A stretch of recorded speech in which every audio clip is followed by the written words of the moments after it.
According to the Commissioner of Information and Strategy in the state, Mr. Steve Ayorinde, the decision to take this route has become imperative because of the recent clash in the market. He was a guest on our breakfast show, Sunrise Daily. Had a meeting with stakeholders from the area, and of course part of there are recommendations already which the governor is looking at.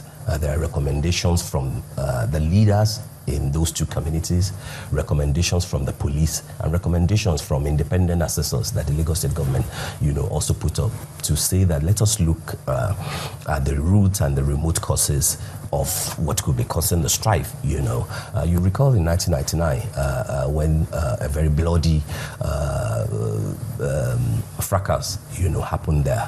One of the recommendations at that time was for government to consider the possibility of actually relocating the market. That was 16, if not 17 years ago. 16, 17 years down the line, maybe it's high time that we revisited, that recommendation in line with what the stakeholders from that, those two areas are saying now. No, are they saying the same thing? Well, we are studying, their recommendations. But the possibility of that, I will say, is very high.